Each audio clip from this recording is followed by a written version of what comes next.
Right now, we're here in an area known as the Coastal Bend. This really is an interesting intersection of both built infrastructure and natural environment. This habitat is critical for fallout migration. They hit the wind, they fall out. They've got to have cover, food, and water in order to survive. We're just experiencing a lot of shoreline erosion that's really losing habitat.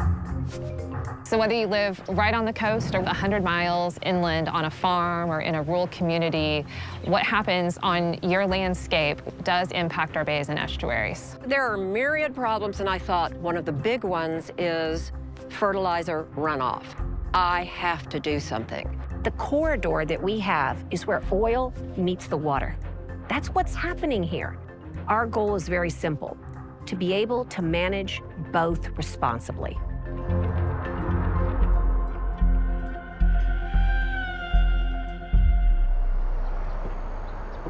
The peace that it gives me to see the wildlife is part of our own wellness here in South Texas. I'm Barbara Canales. I'm Nueces County Judge.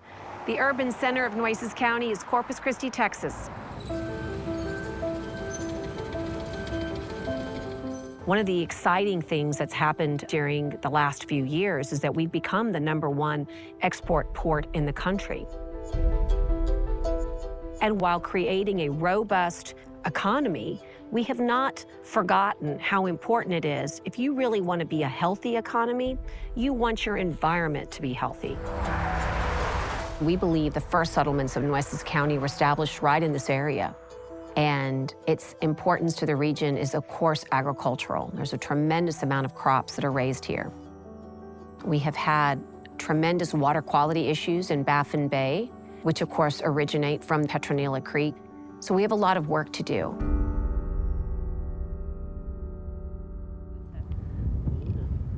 We are about 16 miles southwest of Corpus Christi. I'm Dana Orr. I own this 240 acres of Chapman Ranch farmland. Behind those trees, we will be at creek frontage. The Petronila Creek does not meet water quality standards. And one of the reasons is agriculture fertilizer. And I'm just going, oh, yikes. I know from my love of this land and agriculture that I wanted to conserve and preserve this. And we start devising a wetland project. This whole field will be a series of ponds and wetlands interconnected. So the plan is to take water out of this creek and put it into the wetland, clean it, and then return it cleaner, both into Petronila Creek and ultimately into Baffin Bay.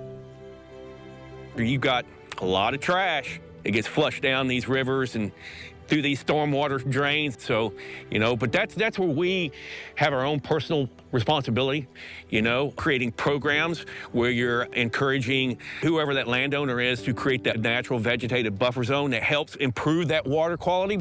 We're really focused on a very whole approach to managing our bay resources. I am Ray Allen. I'm the Executive Director of the Coastal Bend Bays and Estuaries Program. From a habitat perspective, we're really blessed here to have a lot of rookery islands where we get thousands of birds, tens of thousands of birds nesting. And it's a real challenge to keep them managed. There's a lot of threats, but we're doing what we can. Got another beautiful sunrise over Corpus Christi Bay. I'm David Newstead. I'm the director of the Coastal Bird Program. We're watching great blues actually nesting. Over the years, these islands that used to number in the hundreds have dwindled away. We have some bay systems that essentially have no nesting islands in them at all anymore. What's happened here, we've had a lot of strong storms this past summer. You can see the roots in the organic layer underneath here. It's been smothered by the shell that's been thrown up on top of it. And as you can see, this plant is dead. So bird populations have declined quite a bit since a lot of this erosion and loss of island habitat has taken place.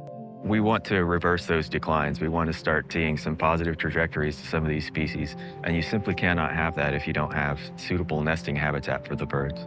We know that we can create more birds by building these islands. If you build it, they will come. Ultimately, it takes resources if we're going to address the numerous challenges that we have here in the Texas Coastal Bend. Throughout the years, one of the best approaches for addressing some of our coastal issues has been a coordinated response from federal and state partners.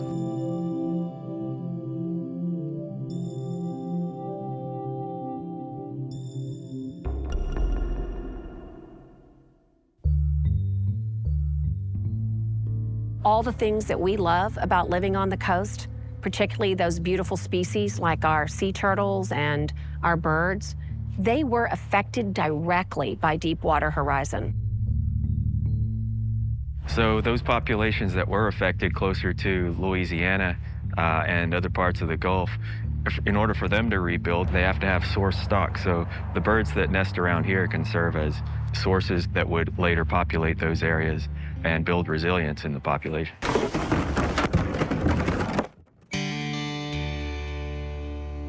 Something terrible and tragic happened off the coast in Louisiana.